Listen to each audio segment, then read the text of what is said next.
संसद की सुरक्षा घेरा तोड़ने वाले युवक को होगी उम्र कैद। आइए जानते हैं क्या हो सकती है सजा। सदन में प्रवेश पाने के लिए कई सुरक्षा चक्रों से होकर गुजरना पड़ता है। आम आदमी किसी सांसद से मिलने के लिए संसद में एंट्री पाने के लिए पास बनवा सकता है।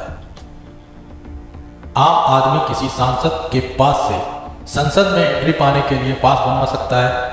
सदन में अवैध तरीके से दाखिल होने पर आरोपी के खिलाफ देशद्रोह का मुकदमा चल सकता है। आजाद भारत की लोकसभा में अनाधिकृत तौर से प्रवेश करने का सनसनीखेज मामला अपने आप में बहुत गंभीर है। चलते हैं सदन में बिना अनुमति के प्रवेश करने, सुरक्षा घेरा तोड़ने पर देशद्रोह जैसी धाराएं लगाई जा सकती हैं। के मनन के मुताबिक इस मामले में चूंकि अभी आईपीसी ही लागू है, नई भारतीय दंड संहिता कानून देशद्रोह की धारा भी लगाई जा सकती है, क्योंकि संसद के भीतर इस तरह के कृत्य देश के खिलाफ माना जा सकता है। लिहाजा देशद्रोह के अधिनियमों के तहत कार्रवाई की जा सकती है और देशद्रोह के तहत उम्र कैद की सजा का भी प्रावधान है। बता दें कि इस संसद परिसर में कोई भी व्यक्ति बिना वैध प्रवेश पत्र के एंट्री नहीं ले सकता।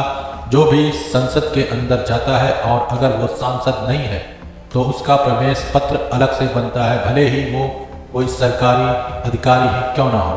खास तौर से अब से 22 साल पहले 13 दिसंबर 2021 को संसद में हुए आतंकी हमले के बाद से तो सुरक्षा को लेकर यह दावा किया जाता है कि कोई भी भारी भरकम वाहन लेकर भी परिसर में हमला करना भी चाहे तो भी नहीं कर सकता। परिसर में घुसने के लिए कई स्तरों की सुरक्षा जांच से गुजरना पड़ता है। आम आदमी के लिए परिसर में घुसने का आसान और तकरीबन एकमात्र तरीका किसी सांसद से परिषद में प्रवेश की अनुमति पत्र लेना ही। कोई भी सामान्य व्यक्ति जो संसद परिसर में दाखिल होना चाहता है उसे अपने जानने वाले किसी सांसद से निर्धारित प्लेटफॉर्म पर एक पत्र लेना होता है। उस व्यक्ति को सांसद की चिट्ठी लेकर संसद भवन में रिसेप्शन में जाना होता है। वहां आने वाले व्यक्ति का आधार या उसी तरह के पहचान पत्र को लेकर सुरक्षा विभाग परिसर में किसी निश्चित स्थान तक जाने के लिए प्रवेश पत्र देते हैं। सुरक्षा में लगे कर्मचारी बहुत ही सघनता से उस व्यक्ति की जांच करते हैं। फिर निर्धारित गेटों से उस व्यक्ति को प्रवेश पत्र में दी गई जगह तक जाने की इजाज़त दी जाती है। संसद की सुरक्षा में लगी एजेंसियां लगातार सतर्कता रखती हैं और लोगों के पास भी चेक करते रहते हैं। हालांकि ज़्यादातर आगंतुकों को एक ही जगह तक रहना होता है। अगर संसद की कार्रवाई देखने के लिए दर्शक दीर्घा का प्रवेश पत्र होता है तो उसे कतार बनवाकर ही दीर्घा में प्रवेश करने या निकलने दिया जाता है। बहुत थोड़े से लोग ऐसे होते हैं जिन्हें मंत्रियों के कक्ष तक जाने की अनुमति मिलती है। हालांकि ये अनुमति मंत्री की ओर से ही मिलती है, जो मंत्रियों के निजी सचिव वगैरह दिलाते हैं। ऐसे ही लोग परिसर में कुछ इधर उधर घूम सकते हैं। संसद के प्रवेश द्वार और सभा कक्ष में भी बहुत से सुरक्षाकर्मी रहते हैं जिन्हें मार्शल कहा जाता है। ऐसे में कोई चाहे भी तो बहुत आगे तक सदन में नहीं जा सकता, उसे रोक दिया जाता है। जैसे कि इस मामले में भी देखा गया है, मार्शल तुरंत एक्टिव हो गए। चलते सदन में सांसदों के अलावा किसी और का प्रवेश सदन की अवमानना के बराबर माना जाता है। हालांकि बुधवार को सदन में घुसपैठ करने वाले बहुत अंदर तक घुस आए थे। ये जांच के बाद ही पता चल पाएगा, लेकिन इसे सुरक्षा में खामी के तौर पर ही देखा जाएगा कि घुसपैठ करने वाला व्यक्ति अपने साथ स्प्रे लेकर सदन में घुसने में सफल हो सका। संसद की सुरक्षा घेरा तोड़ने वाले युवक को होगी उम्र कैद। आइए जानते हैं क्या हो सकती है सजा। सदन में प्रवेश पाने के लिए कई सुरक्षा चक्रों से होकर गुजरना पड़ता है। आम आदमी किसी सांसद से मिलने के लिए संसद में एंट्री पाने के लिए पास बनवा सकता है। आम आदमी किसी सांसद के पास से संसद में एंट्री पाने के लिए पास बनवा सकता है। सदन में अवैध तरीके से दाखिल होने पर आरोपी के खिलाफ देशद्रोह का मुकदमा चल सकता है। आजाद भारत की लोकसभा में अनाधिकृत तौर से प्रवेश करने का सनसनीखेज मामला अपने आप में बहुत गंभीर है। चलते हैं सदन में बिना अनुमति के प्रवेश करने, सुरक्षा घेरा तोड़ने पर देशद्रोह जैसी धाराएं लगाई जा सकती हैं।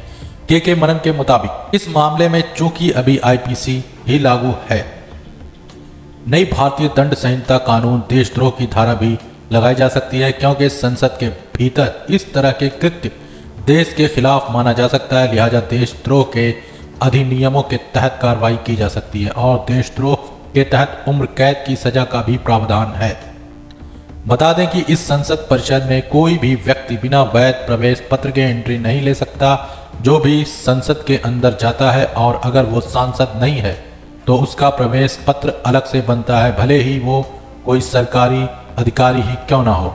खास तौर से अब से 22 साल पहले 13 दिसंबर 2021 को संसद में हुए आतंकी हमले के बाद से तो सुरक्षा को लेकर यह दावा किया जाता है कि कोई भी भारी भरकम वाहन लेकर भी परिसर में हमला करना भी चाहे तो भी नहीं कर सकता। परिसर में घुसने के लिए कई स्तरों की सुरक्षा जांच से गुजरना पड़ता है। आम आदमी के लिए परिसर में घुसने का आसान और तकरीबन एकमात्र तरीका किसी सांसद से परिसर में प्रवेश की अनुमति पत्र लेना ही। कोई भी सामान्य व्यक्ति जो संसद परिसर में दाखिल होना चाहता है उसे अपने जानने वाले किसी सांसद से निर्धारित प्रोफार्म पर एक पत्र लेना होता है। उस व्यक्ति को सांसद की चिट्ठी लेकर संसद भवन में रिसेप्शन में जाना होता है। वहां आने वाले व्यक्ति का आधार या उसी तरह के पहचान पत्र को लेकर सुरक्षा विभाग परिसर में किसी निश्चित स्थान तक जाने के लिए प्रवेश पत्र देते हैं। सुरक्षा में लगे कर्मचारी बहुत ही सघनता से उस व्यक्ति की जांच करते हैं। फिर निर्धारित गेटों से उस व्यक्ति को प्रवेश पत्र में दी गई जगह तक जाने की इजाज़त दी जाती है। संसद की सुरक्षा में लगी एजेंसियां लगातार सतर्कता रखती हैं और लोगों के पास भी चेक करते रहते हैं। हालांकि ज़्यादातर आगंतुकों को एक ही जगह तक रहना होता है। अगर संसद की कार्रवाई देखने के लिए दर्शक दीर्घा का प्रवेश पत्र होता है तो उसे कतार बनवाकर ही दीर्घा में प्रवेश करने या निकलने दिया जाता है। बहुत थोड़े से लोग ऐसे होते हैं जिन्हें मंत्रियों के कक्ष तक जाने की अनुमति मिलती है। हालांकि ये अनुमति मंत्री की ओर से ही मिलती है, जो मंत्रियों के निजी सचिव वगैरह दिलाते हैं। ऐसे ही लोग परिसर में कुछ इधर उधर घूम सकते हैं। संसद के प्रवेश द्वार और सभा कक्ष में भी बहुत से सुरक्षाकर्मी रहते हैं जिन्हें मार्शल कहा जाता है। ऐसे में कोई चाहे भी तो बहुत आगे तक सदन में नहीं जा सकता, उसे रोक लिया जाता है, जैसे कि इस मामले में भी देखा गया है। मार्शल तुरंत एक्टिव हो गए, चलते सदन में सांसदों के अलावा किसी और का प्रवेश सदन की अवमानना के बराबर माना जाता है। हालांकि बुधवार को सदन में घुसपैठ करने वाले बहुत अंदर तक घुस आए थे, ये जांच के बाद ही पता चल पाएगा, लेकिन इसे सुरक्षा में खामी के तौर पर ही देखा जाएगा कि घुसपैठ करने वाला व्यक्ति अपने साथ स्प्रे लेकर सदन में घुसने में सफल हो सका।